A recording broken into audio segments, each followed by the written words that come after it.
I want to start out talking about my mother and maybe a little bit about Doug's mother. My mother, as we were growing up, was a very volatile mother. I've talked to a lot of people who also had this mother, somebody who could fly off the handle, somebody with a temper, somebody who had meltdowns regularly. And it's really hard for a child to grow up with a person like that. She always had a glass of tea and sugar in her hand. She grew up the only child of two immigrants, and I think it would be fair to say that she was spoiled because when she came into her marriage to my dad and had children, she didn't know how to cook. And I just learned recently that as tobacco came into processed foods as early as 1963, they immediately started manipulating women the same way they had manipulated women around tobacco. So the manipulation around tobacco for women was if you smoke, you're rebellious and modern. So when we had the suffragettes, tobacco was always thinking, how do we get women to smoke? How can we position cigarettes so that they'll be attracted to women? Because women, it was actually crass and base to smoke. For a woman to smoke, it was great for a man to smoke. So they wanted to penetrate the women's market. And they said, oh, well, we'll just make smoking rebellious. And so even in that area of the suffragettes, you had suffragettes who were smoking. And then in the women's lib era, you had Virginia Slims. You've come a long way, baby. Like, you can now smoke. It's like it was so awful when you really look through the tobacco positioning. So what they did with processed foods was modern women don't cook. They use the convenience foods. It's just nightmarish when you think about the power of processed food, the processed food industry, to position these really damaging substances as convenience foods that a modern woman would use. Well, I think my mother fell for that. She wanted to be independent. She had a college degree. I think she would much rather have had a career than children, but it just wasn't okay in the 1950s to do that. So we had the white bread, and we had the Velveeta cheese, and we had the margarine, and we had the bologna, and we had all these very processed foods for breakfast. We had the sugary breakfast cereals. She didn't know not to buy us Cocoa Puffs. And of course, it was doused in dairy. And then glasses of juice reconstituted from concentrate, which is just sugar water. And once you've extracted the concentrate from the fruit and you don't have the fiber and it's been heated to a high temperature, you don't really have a lot of the vitamins and minerals anymore. That is sugar water. So a typical breakfast would have been a bowl of cereal and a glass of sugar water, and maybe there would have been some bacon or an egg on the side. But that would set us up for cravings, for highs and crashes all day long. And my brother, and my 2-year-old brother, my sister was 2 years older, and my brother was 2 years younger. And we fought all the time. Everybody in our household fought. We all had mercurial tempers, and it was just miserable. So fast forward to 1996. I'm 44 years old. I have 2 daughters, a year apart, and they're fighting all the time. And I'm fighting with my husband, and I'm fighting with them. And it's just something that I was very, very conscious that I did not want to have happen. So I did the personal therapy, and I did a really intensive women's group where I spent 14 weekends with them, descending back into my childhood trauma. And I did a Codependence Anonymous, because I didn't know where else to go. I wanted that raging and that ill temper and the criticism and the anxiety to stop, and nothing was making it stop. So come January 1st, 1996, I said, oh, I'm going to solve a weight problem. And I picked up a food addiction book at the suggestion of somebody in one of my miserable personality groups. And I started following that food plan, and as I shared this morning, in week 3, I realized that nobody in my family had really screwed up, and I hadn't had to yell at anybody in 3 weeks. And then to find out in my support group that release from irritability, rage, anger, chronic anger was normal on the food plan that they provided, which just eliminated sugars and flours. You could not use any unrefined carbohydrates. And then it was whole proteins, whole plants, whole fruits and vegetables, low sugar fruits. Okay, so immediately I get in touch with my sister who has charge of my mother. Now, my mother, when I was 26 years old, she had gotten a divorce. So this irritability, this rage within her, I think drove her to a divorce. When a couple of years before this divorce, my father moved us to Brussels with his job. And we just said like, oh, well, we're on vacation. It's just Brussels. It's like baguettes, cheese, and chocolates, and wine. It's a balanced diet. So I think what happened is she just sank deeper and deeper into depression. We talked about the mechanics of that this morning. And she just, when you're in that spot, you have a biochemical, you have a neurochemical alteration going on in the brain, but the brain will not let you think you're crazy. The brain will look for an explanation for how you feel in your environment. And my mother's brain landed on my father. Oh, he must be why I feel so bad. I'm getting a divorce. So she initiated the divorce. Took some years. And then she left Brussels and moved to the South, where she thought she'd like to live in the South. And she just kept going downhill, downhill, downhill. Increasing paranoia. So fear because of the elevated adrenaline and because the inability to perceive any good in the world, a lot of fear, paranoia, panic sets in. This is a progression of mental illness. She ended up being arrested because she was able to carry a gun and she was threatening a neighbor with the gun. By then she had broken off relations with me, with my brother and my sister, kind of under the same umbrella of, I must be feeling bad because of you, so I'll just break this off. And so she was there all alone, and they didn't know what to do with her. They knew they couldn't, she was too dangerous to release. She spent a year in a prison hospital because they didn't want her in the prison. She was old, and they couldn't release her. And finally, my sister figured it out, and she went down and got her. She was able to persuade a judge to let her come up to Wyoming, where my sister lives, and go into a protected environment. So first it was kind of an assisted living facility, and then into a nursing home. And my mother was heavily medicated for the last 10 years of her life. Well, once I got that these foods, these quote unquote foods, have this huge impact on mental health, I tried to work with my sister to get her to give my mother this food plan, to get my mother off of sugars and flours. But my sister was addicted. We all, as children, use sugars and flours to numb on because of this very volatile adult that we were left with. So she couldn't pull it together.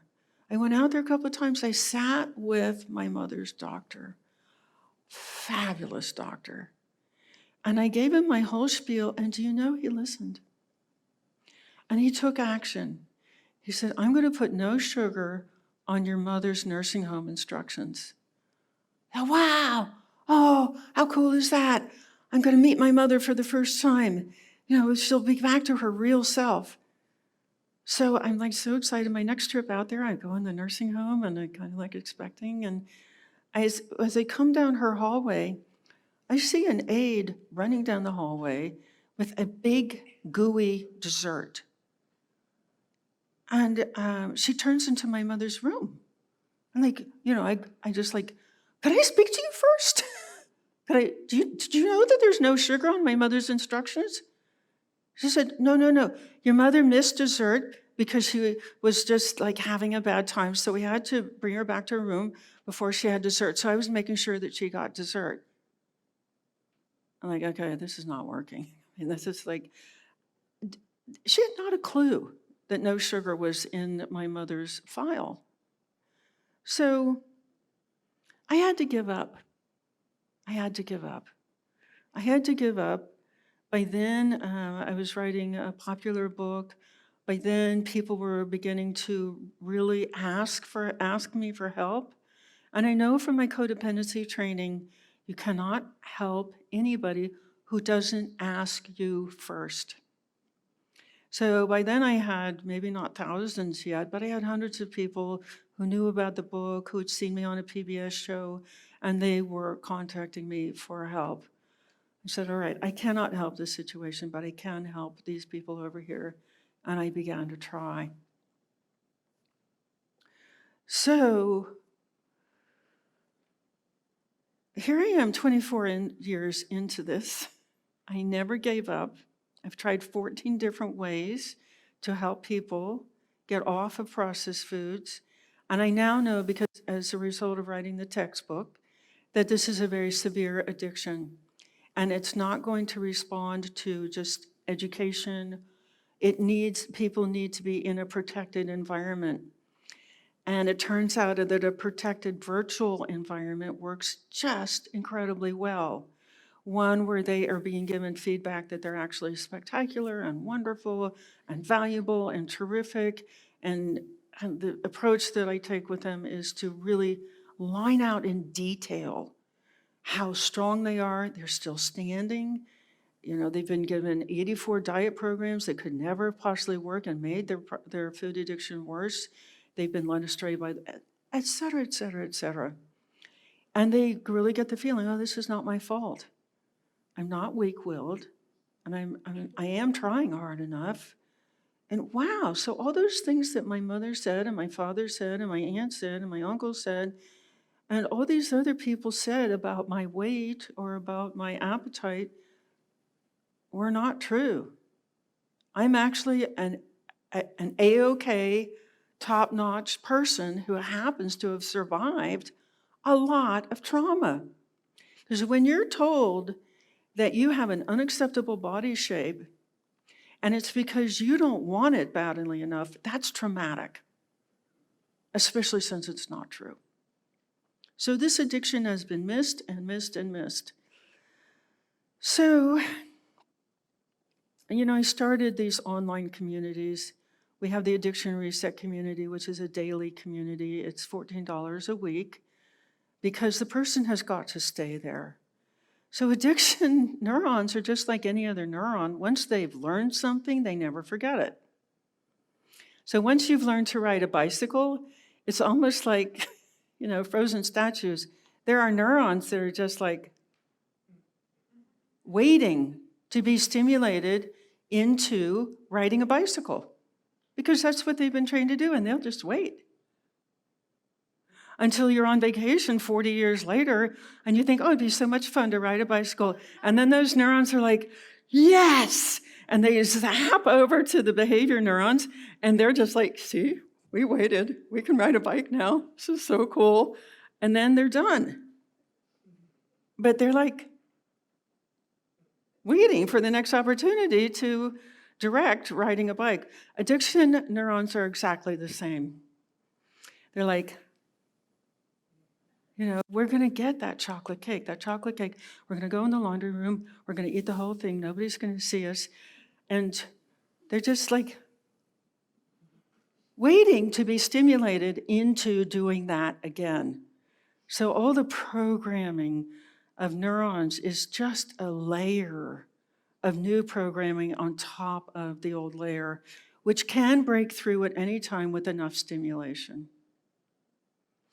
So my job as the lay person, I'm a lay person, I'm providing peer support, I'm not licensed in any way, shape, or form, but I've done so much recovery work over all these years. I started when my kids were born. They're now 34, 35. So I know how to do this, and I do it really well. And people are in my ARC in their 40s, 50s, and 60s who have never had control of their food, never had control of their mood, have tried dozens and dozens of things, and they now have control of their food, and they're consistently happy and optimistic. Because we have this place where we can just literally train neurons in how to be happy and optimistic. And a lot of self-regard, really quiet, powerful self-regard. Okay, so this is all incredibly terrific. Now I have that model, and I have a 1-week program where we're on Zoom with people from the time they wake up to the time they go to bed in their homes. So processed food addiction is, in my opinion, based on the research, based on place trigger research, that you cannot go away to a facility and get sober off of processed foods, because the training, the neuron training, has associated that recovery with that place. And so when you come home from rehab, your place trigger is home, where you've binged, where you've acted out, where the processed food was available, where you had privacy, where everybody else was binging too. And your brain just goes, oh yes, we remember this place. This is the binge place. And we just love all the people in this house, so we'll just mirror neuron right back to binging. It doesn't work. So if you can do Zoom, if you can get them on Zoom, but they're in their home, but they're around people who are eating clean, mirror neurons will kick right in. You'll start eating clean in your house, but in that 7 days, you will also get place conditioning. So instead of being a place that is conditioned to trigger relapse, it's now a place that is conditioned to trigger recovery. And so we will see people suddenly, or a week is not suddenly, but they'll be out and they'll start getting cravings because they're being bombarded by the availability of fast food and so on. And they'll just think, if I can just get home, if I can just get home. And they get home. Home is where they have been associated with all these clean eating people, and their brain just flips over. Oh, okay, we're in this place. This is where we know all these clean eating people, so this is where we eat clean. And the cravings and the urge and that driving to loss of control evaporates. It's the most remarkable thing, but I'm glad I never gave up. I'm glad 24 years later, I finally see what works. Okay. Now, it's too late for my mother.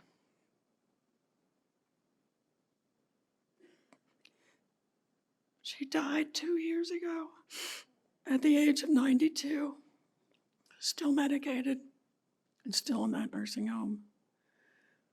But there are plenty of 50 and 60 and 70 and 89-year-olds out there who will come to you.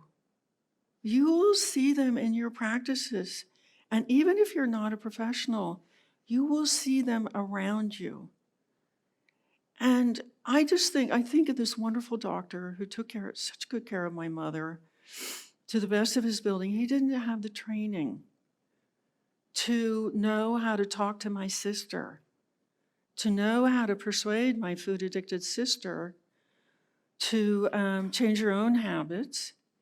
He didn't know how to talk to the nursing home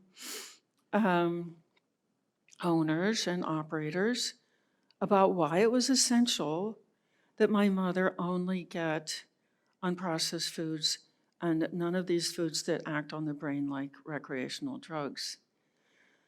So about 6 months ago, I signed up with a coaching group on how do you write courses and how do you structure them so that people will actually absorb them use them, and help other people. So now, here I am, 6 months later, I have lined out 10 courses, which I will roll out over the next 3 years, and I've written the lessons for the first course. I've outlined the lessons and I've actually completed a few of them. Why is this so important to you?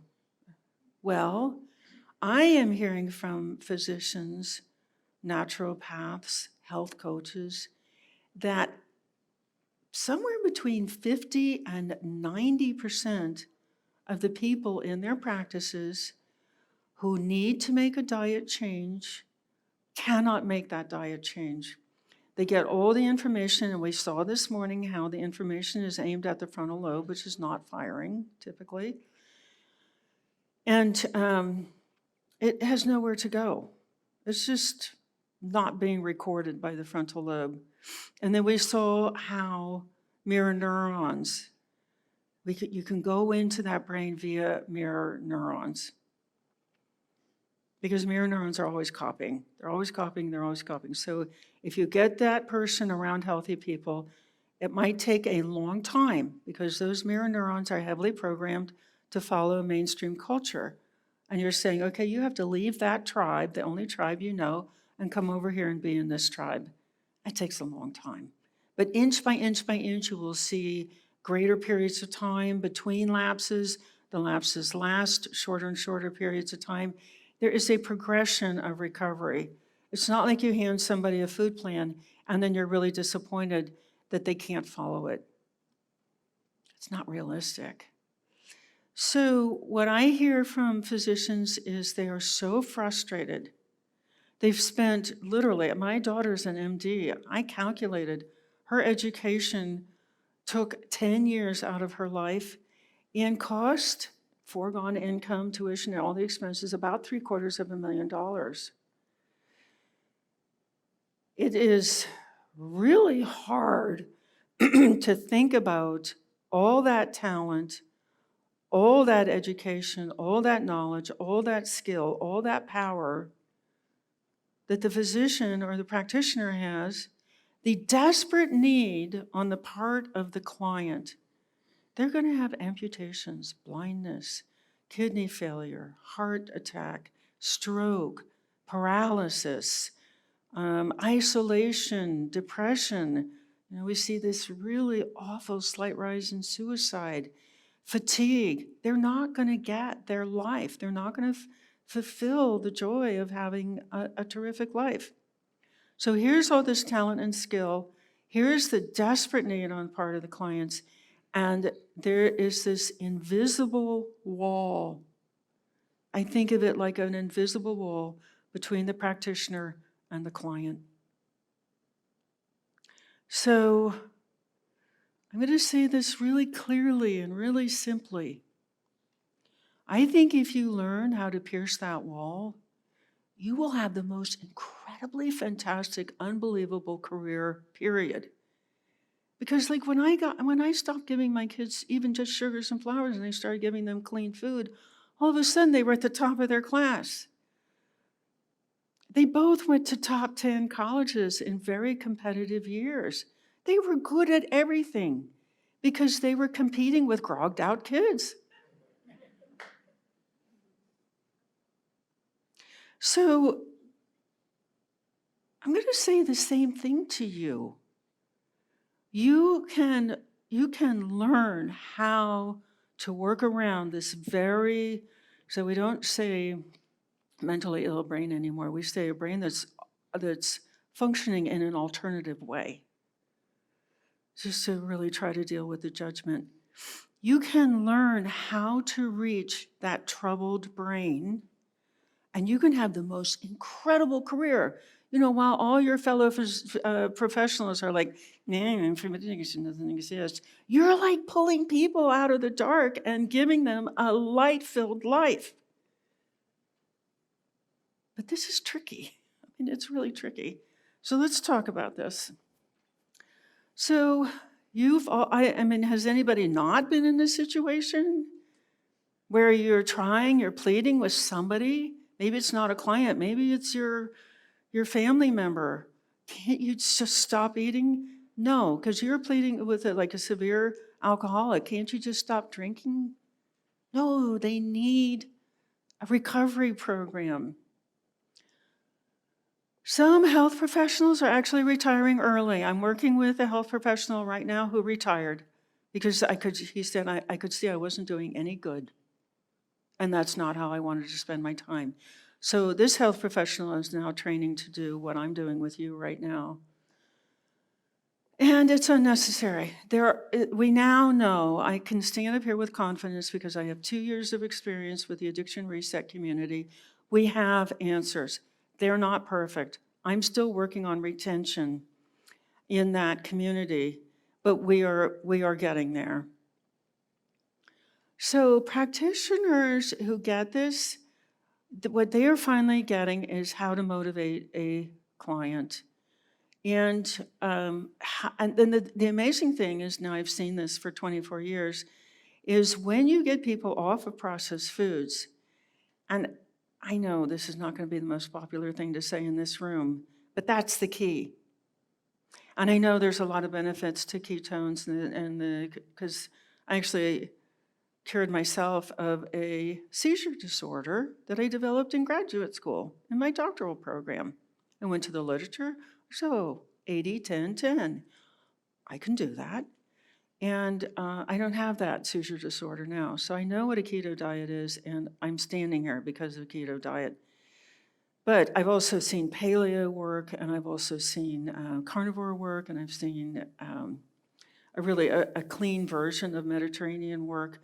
So to me, from my standpoint of addiction, it's just, you've got to get the addictive substances out of the person's life.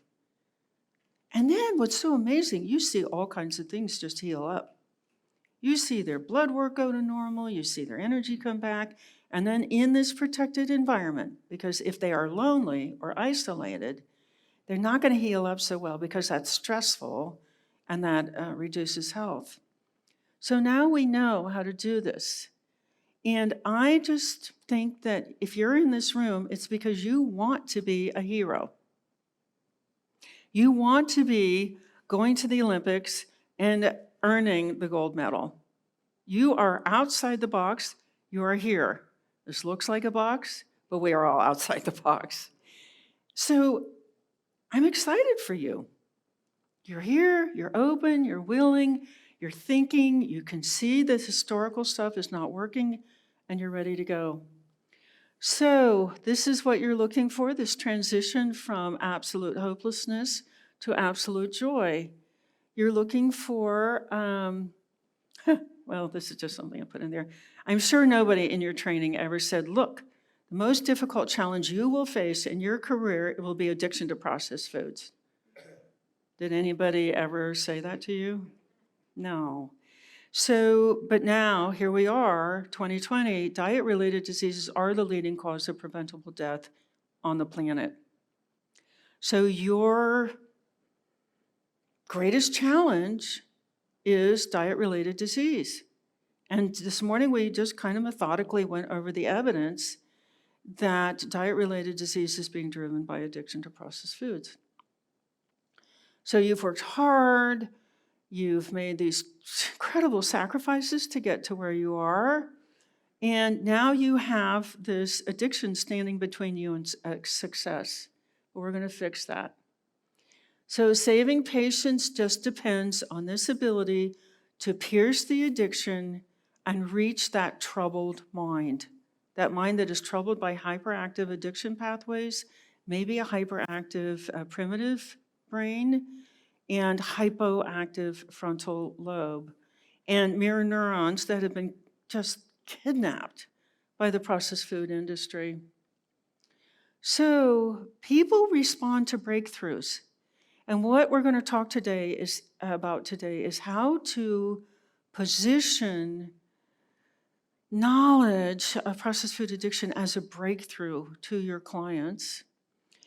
And the textbook is really why we can all stand here. The textbook is why you are within your responsibilities to take this approach.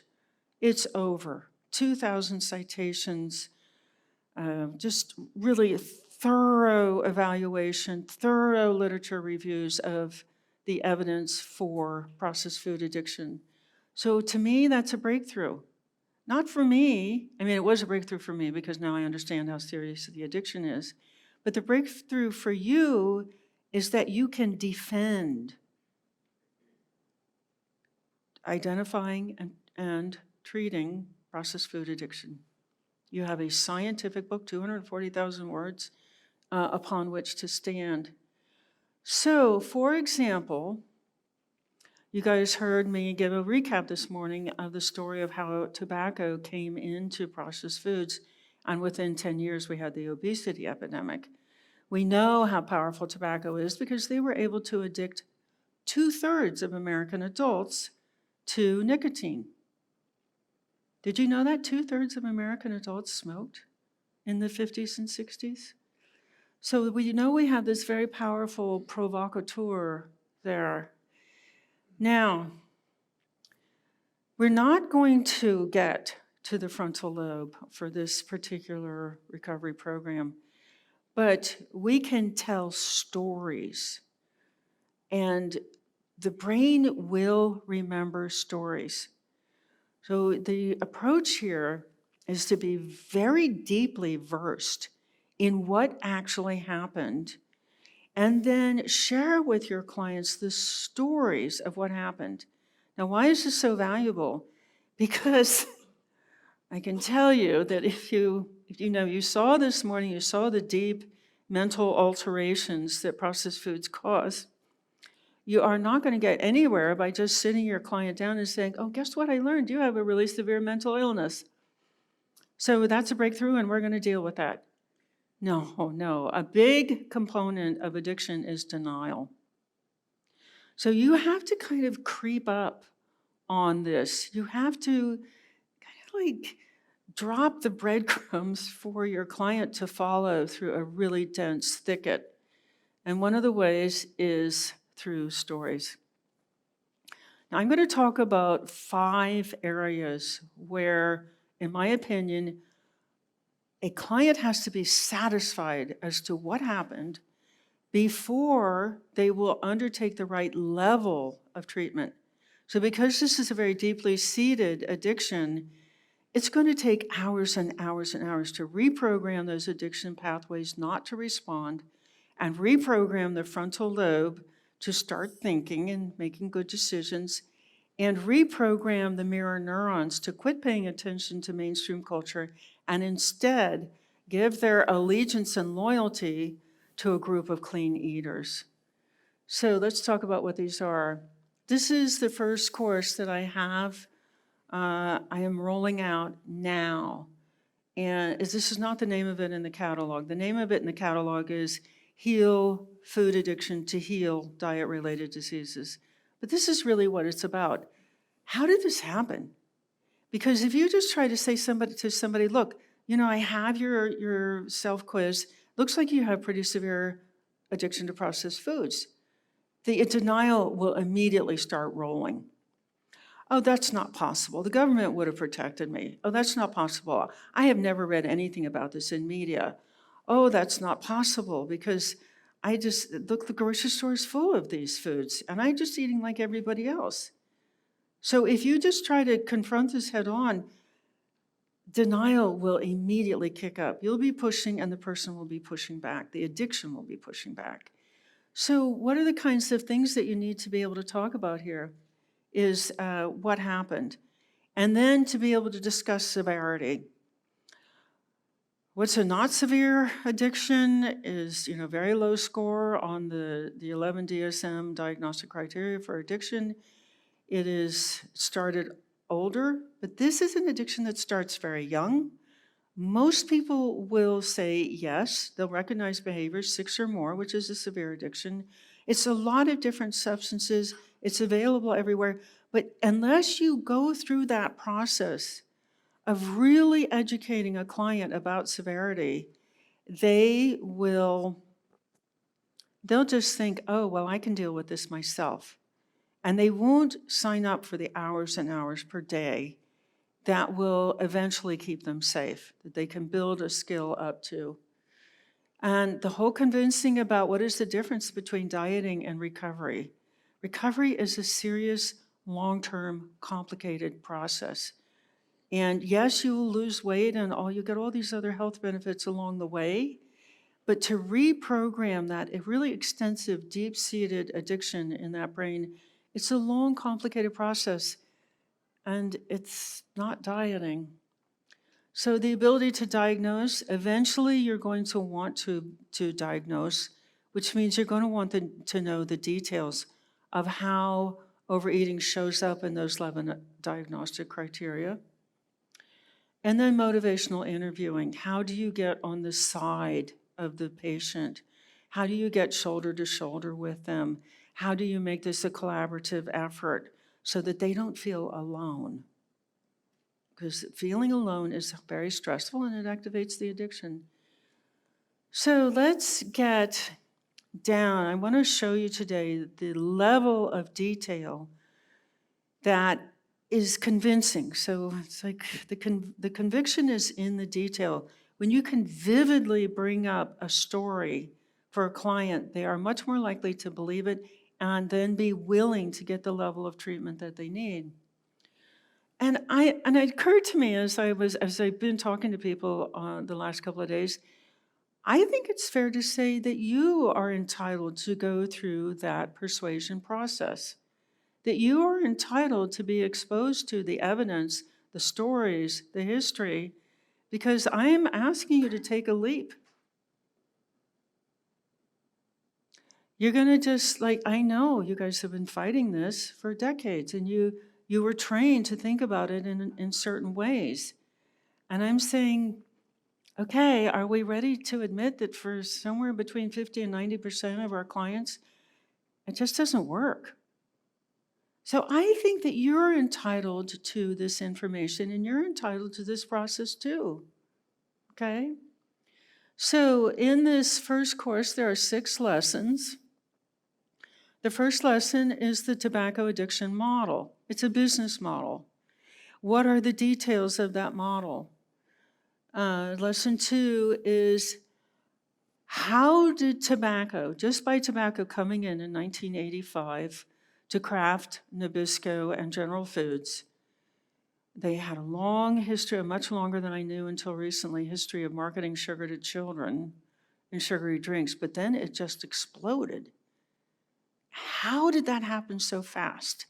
Because by being able to tell a client about the details of the tobacco's relationship with the 7-Elevens, for example, and their discounted rates on advertising, because they were already spending so much money on cigarette advertising, that they were able to blow out this particular addiction much, much faster than they developed tobacco addiction, for example.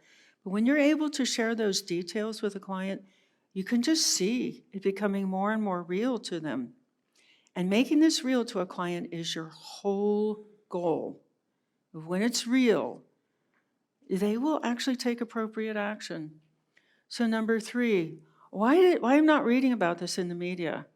So to know about the billions of dollars that tobacco is spending on media, and then to look at the very specific strategies that media uses to divert attention, to deflect attention. Like they'll write about this, sedentary is the new smoking. That's a deflection. It's not about being sedentary at all. Processed foods are the new cigarettes, would be the correct way to say that. But you can, if you teach your clients how to listen to media, they'll start to hear it. Superfoods, like, oh, if I just eat blueberries, then I can eat this chocolate cake and I'll be okay. It's incredibly deceptive and incredibly deflective, and at the same time, very provoking. So how does media do that? When you can describe that in detail to your clients, you are persuading them. You're in that process of persuading them, oh gosh, this really did come from my environment. So number 4 is a bit of what we discussed this morning, only much more gentle. about what happens to the brain. So that people can start to realize that the different voices in their brain are coming from different parts of the brain. So the go get that, we're going to get that, it's my birthday, I'm going to get it, it's okay, my birthday's not till next week, but I'm still getting it. That's an addiction voice. Those are limbic system neurons firing versus, I don't want to eat that because I'm already 100 pounds overweight. That voice is coming from the frontal lobe. So being able to describe, look, this is not you. The part of that brain, those thoughts that is, I'm going to get this no matter what, that's not you. You is in your frontal lobe. This is unbelievably helpful. It's breakthrough stuff for these poor people. And then what is their language? So lesson 5 of this, I actually talked to my ARC members about how they felt about getting this kind of information and their anger and their relief. It's just so powerful.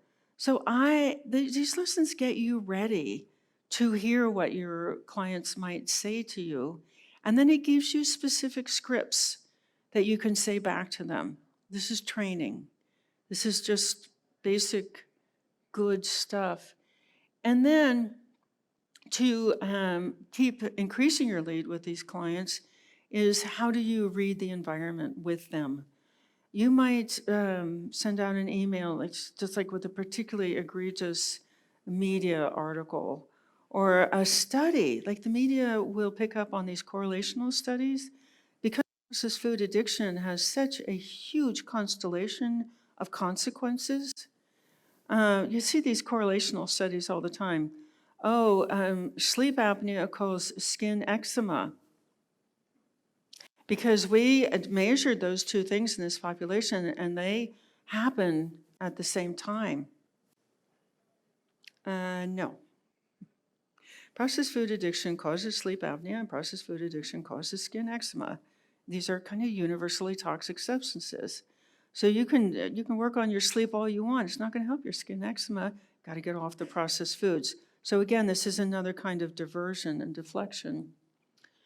Okay, so each one of these lessons goes into detail.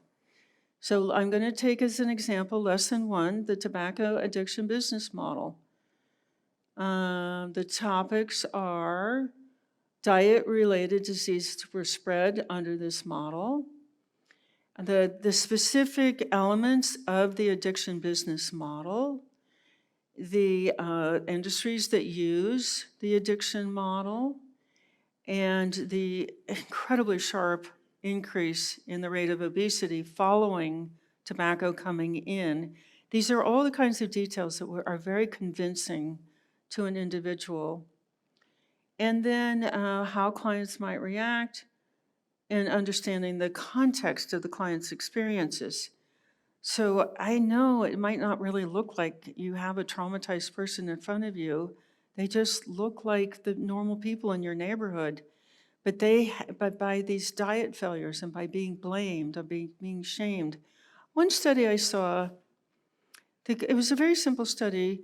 The researcher took a group of people who have overweight and obesity, and he asked them to write down in a notebook every incident that they were discriminated against or insulted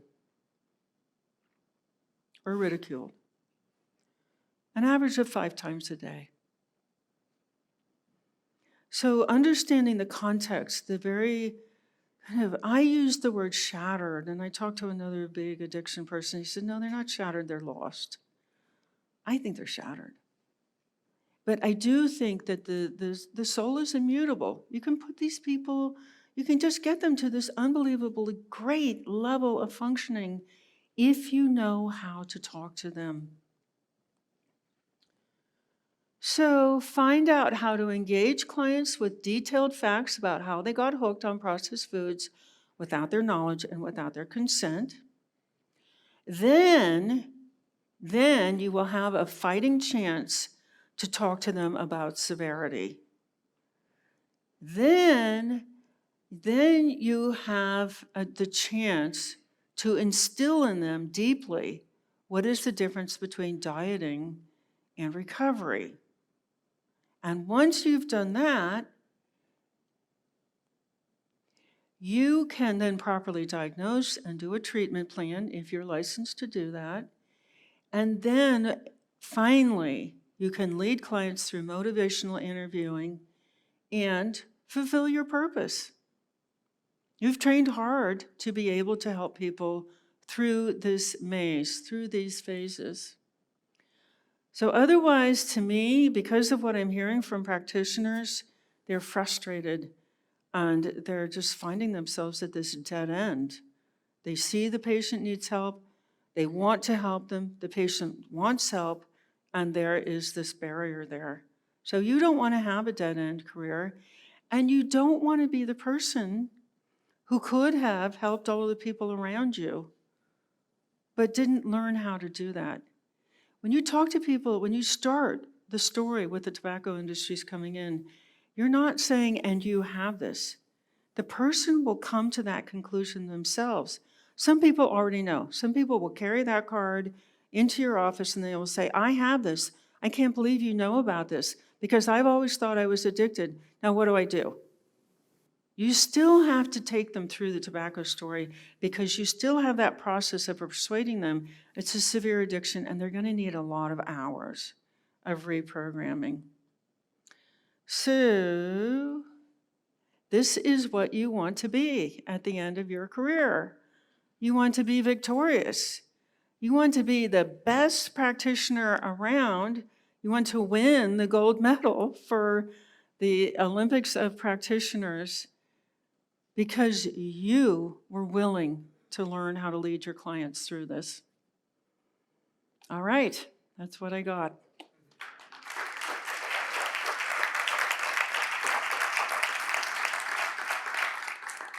And Doug's not here, but I can see that I have 25 minutes for questions. And let me also say one other thing, which is the next set of 5 courses teaches you how to do this yourself. But in the meanwhile, out on my table, I have referral cards.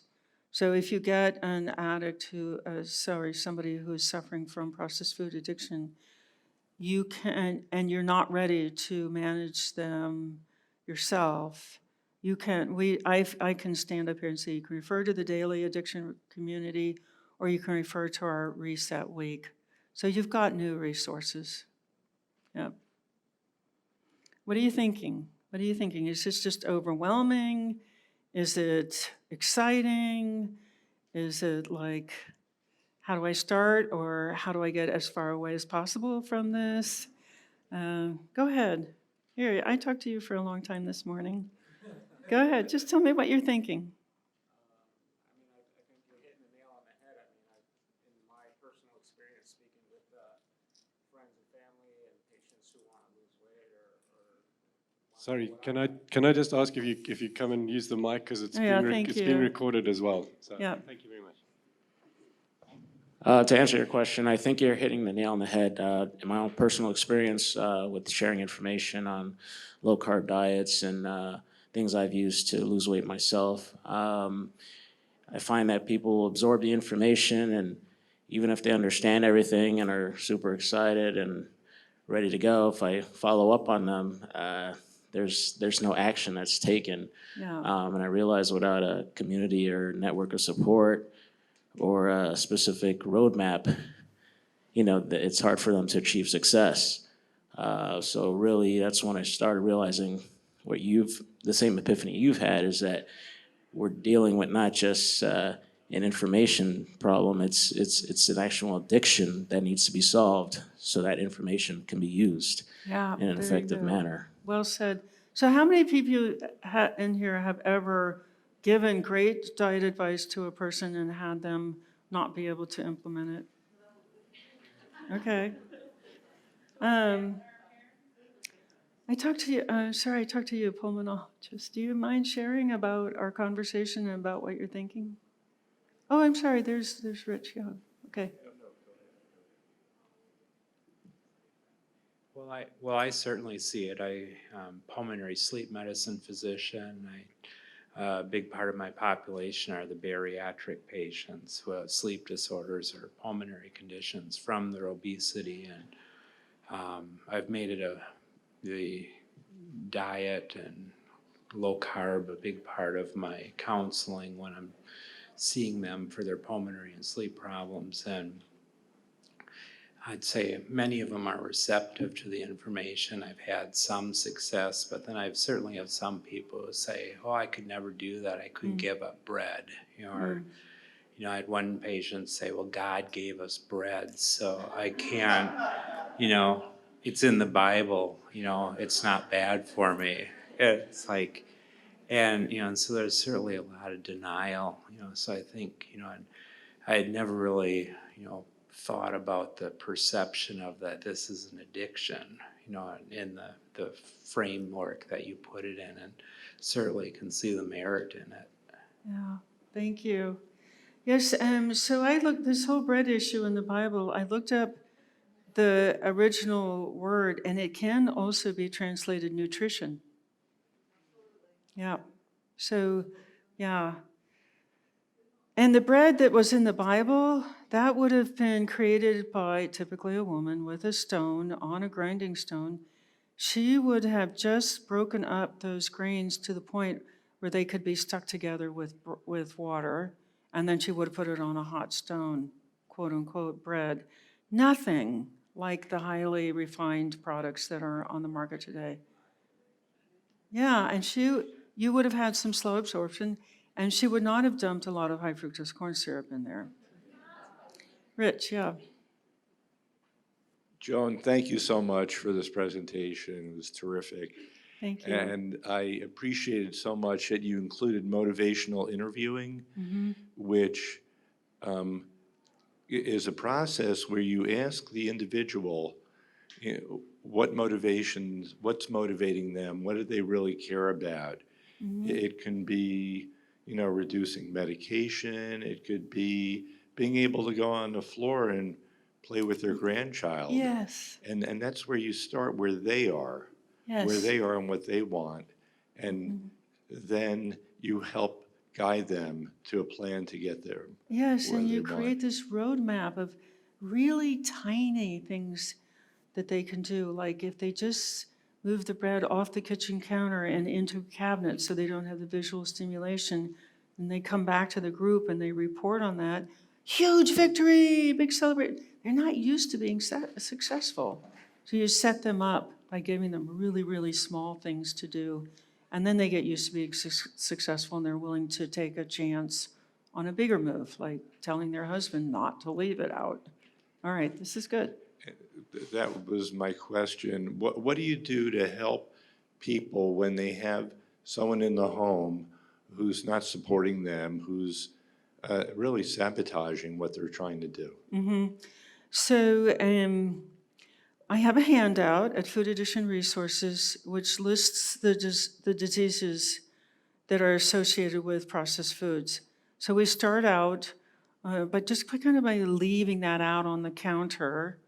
In my case, my family became incredibly highly motivated to do anything to keep me off of processed foods because they saw that dramatic change in behavior. From a witch to a nice person in 3 weeks. I'm not exaggerating. It's just like those rage attacks just stopped. Stable blood glucose is a really wonderful thing. Stable neurotransmitters, you can't beat it. So they were highly motivated to just keep the stuff away from me, and that was an easy transition. But I have specific strategies. I'm not going to let another person in the household of one of my members kill my member by doing things like bringing their favorite foods into the house, processed foods, and waving it under their nose. So the first time, you reiterate the rules. No, you may not bring that in the house, and no, you may not wave that around under my nose. The next time it happens, you smile, you stand up, you pick up the object, like, come with me, you go into the kitchen, you pour soapy water all over it, and you put it down the disposal. That's usually the end of it. But people are careless, so they leave something really ooey gooey out on the kitchen counter. People get lock boxes all the time. This is an addiction. This is a helpless reflex response in the brain. And if those addicted neurons know that there's a substance available, they will start pumping out dopamine. Now, we can train brains not to respond. We have a lot of methods in the ARC, even things like, okay, a flashcard, ooey gooey substance on the front, back. Long list of painful things that happen if you eat that. And so just like you would teach the brain anything, you read the front, you read the back, you read the front, you read the back. And then every time you do that, you are training those craving neurons. Instead of shooting over to the behavior center and getting you to go eat it, now you are creating a pathway to the frontal lobe, to a memory bank of the pain of that substance. So we're literally rewiring the brain over and over and over and over again. Yeah, it's an excellent question. Hi, my name is David Schwartz. I'm a patient and a recovering food addict. I developed a very severe food addiction, a carbaholic processed food addiction, and along with an exercise addiction for about 25 years. And I never thought I could break it, ever. It's been about 4.5 years. And a part of it was a keto diet, but it's clearly a brain chemistry problem. I think of my friend's daughter who was in rehab for heroin addiction 7 times before she developed the ability, the skills, and plus the medication to help her.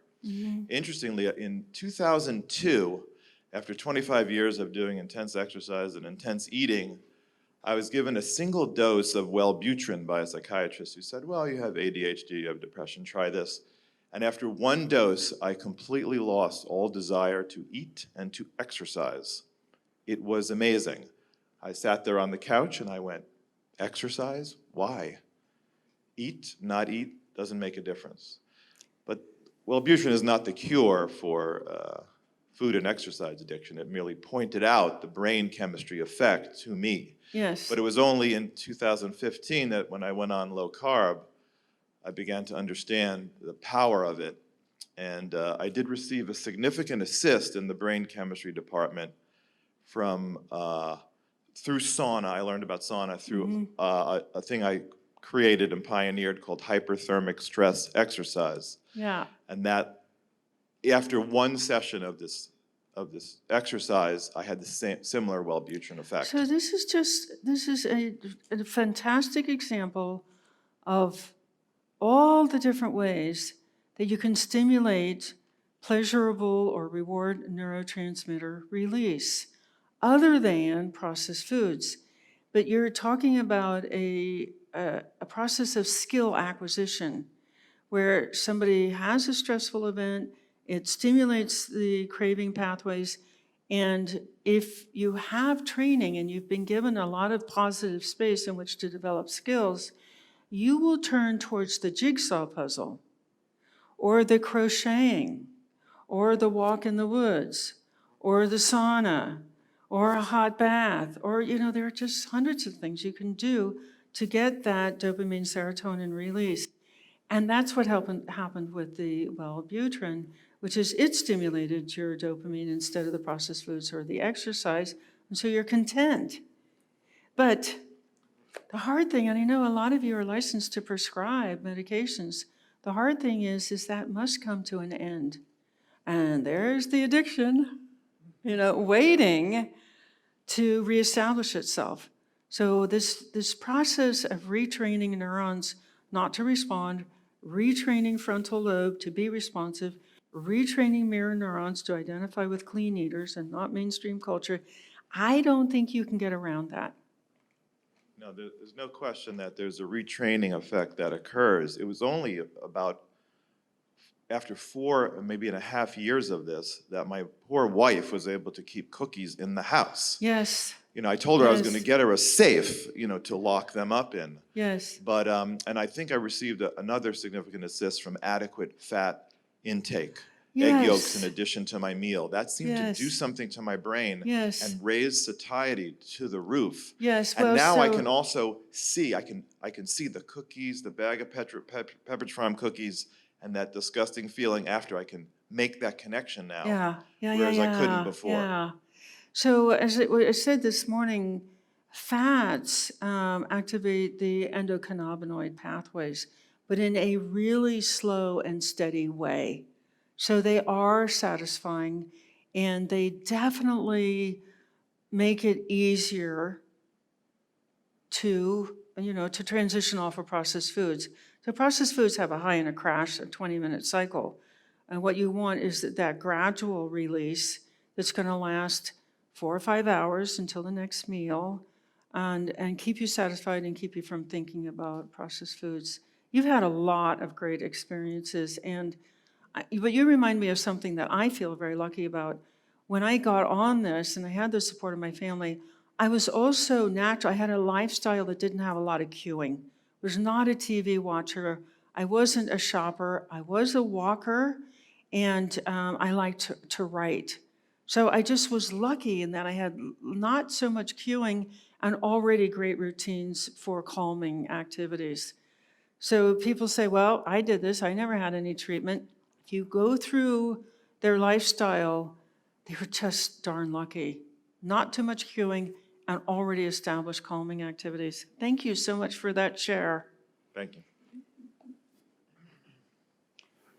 I'd like to share a personal motivation story. I was diagnosed with type 2 diabetes in 1986, 34 years ago.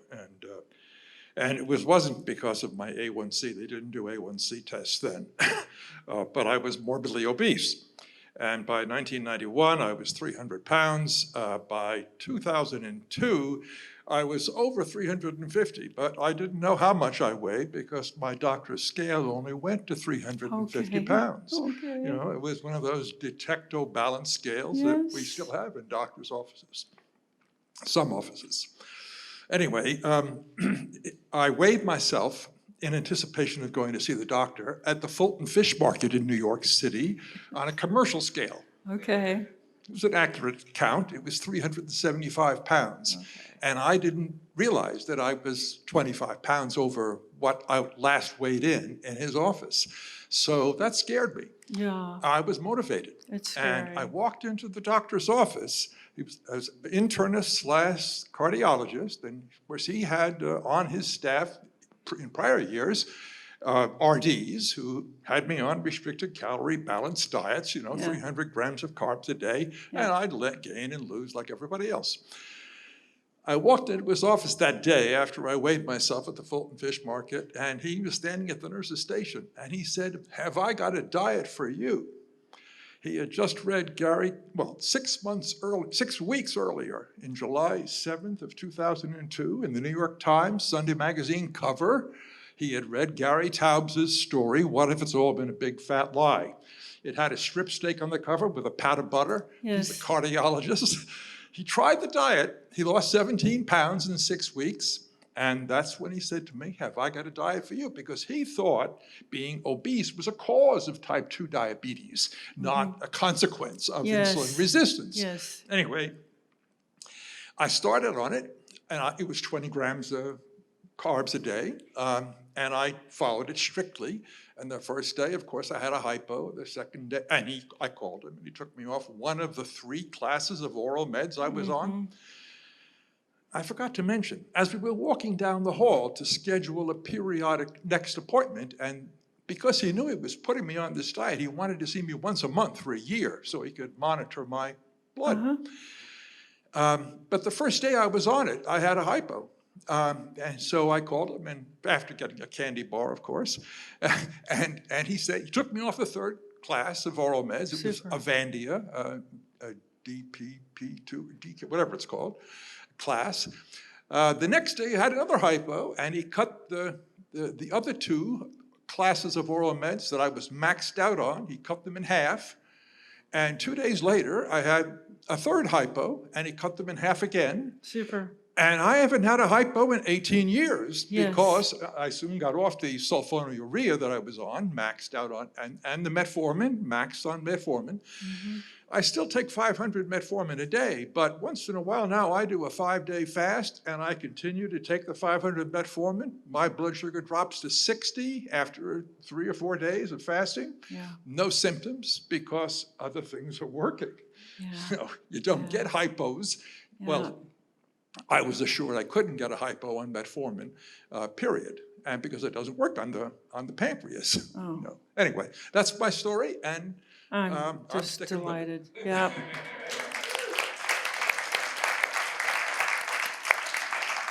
You know, as I was listening to that great share, I was thinking one of the great things about the keto food plan is that because you're monitoring ketones, you really, really, really cannot fall off. You really, really cannot have a cheat day. And for an addict, that's super helpful. Almost all other diets give you cheat days, which works like, okay,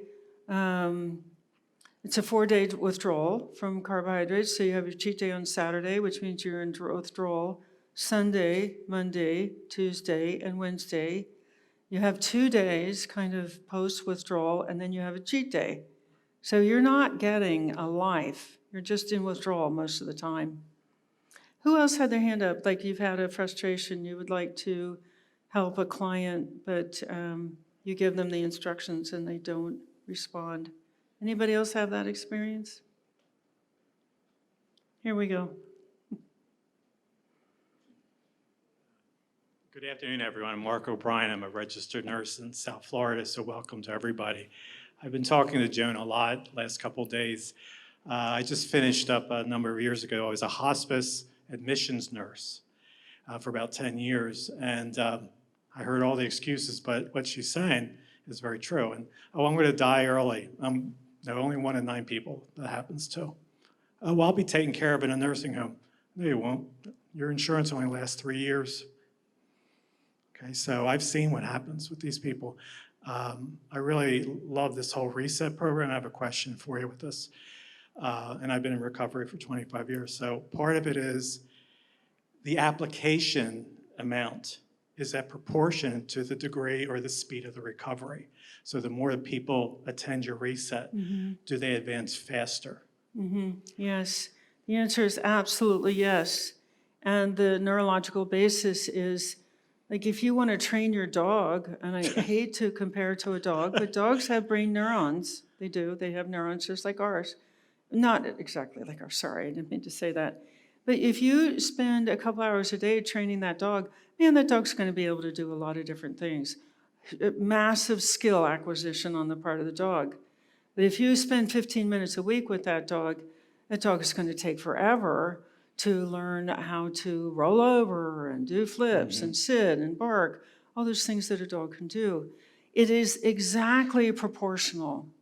So I say to people who are frustrated because they're still lapsing, I say, you know what, just think about if you had an infection and the doctor prescribed this dosage and it didn't do the job. Like, you know, you could see that the inflammation wasn't going away. You go back to the doctor and the doctor would increase the dose. So because particularly the daily community, it's 4 hours a day of live programming, live meetings with me or one of my close colleagues. Why did I set it up that way? Because once I saw in the textbook that this is likely to be a severe addiction, then you need an intensive outpatient program. You're not going to go for rehab. Now, we do have a solid 7-day home rehab program, but that's got to be followed up by, you know, mirror neurons are always going to be mirror neurons. So as soon as you leave this daily addiction recovery community, your mirror neurons are going to be on autopilot and they're going to start looking for the next group to copy. Oh, we're back out in mainstream culture. Yeah, we know these people. Okay, we'll start eating like them. They're stupid. And they run the brain. So the frontal lobe has got to be the smart part and it's got to say, okay, I have to keep those mirror neurons in a safe environment. Yeah. So this is, This is something, when you have a very flexible program, and all you have to do to get into one of these video chats is open your phone, because Zoom has an app for the phone, or open your computer.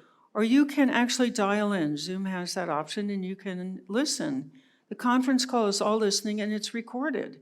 So if you're getting into a bad spot and you feel the addiction neurotransmitters starting to build up in your brain, you can always open a recording of one of our conference calls. I think we have over 1,000 now, because we've done them every day for 3 or 4 years. So that is the game. That is the beginning and the middle and the end, is mirror neuron engagement with healthy eaters.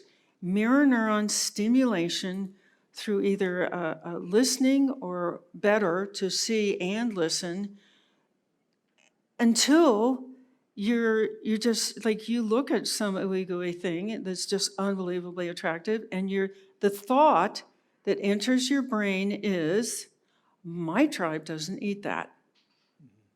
That is the indicator that your mirror neurons are now reoriented in a safe way. They're safe from the food industry, but then you have to maintain that. Like, if you don't give your dog the rollover command for a couple of years, and then you go roll over, that dog is not going to roll over. So you can reactivate something that has been learned. Like, people, as soon as they get their brains back in the arc, they're okay. I mean, like the next day. They don't have to go through a prolonged reprogramming process, because those mirror neurons remember. Just like you remember how to ride a bicycle, those bicycle neurons are waiting. They're trained. They're ready to go as soon as they get stimulated. Mirror neurons that have been in a community, they've stored that experience. I had that experience. So I left my 12-step group after 8 years, because I was going back to school to get my PhD. I'm like, okay, I'm not going to have time for my recovery group. That was the voice of the addiction after 8 years.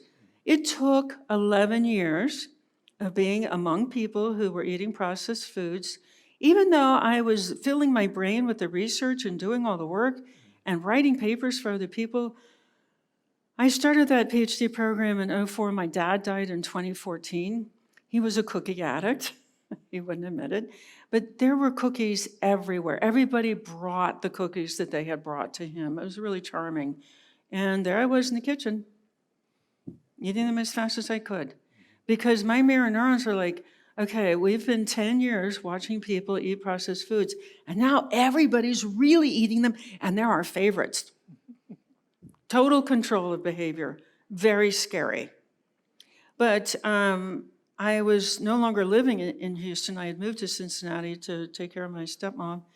And my support group was in Houston. I looked around Cincinnati for an appropriate support group. There just wasn't one. But I found one on Facebook. I will tell you, it was immediate. I had control. Immediately, my brain said, oh yeah, we know this. This is that support group, that recovery thing. Okay, well, we know what to do here. Get out, and throw this away, and then go get those. And now, yeah, we know this. Highly trained over 8 years. That was just waiting. You know, the recovery neurons were just like waiting to be stimulated, waiting their turn to be stimulated. It's worth it to get this training.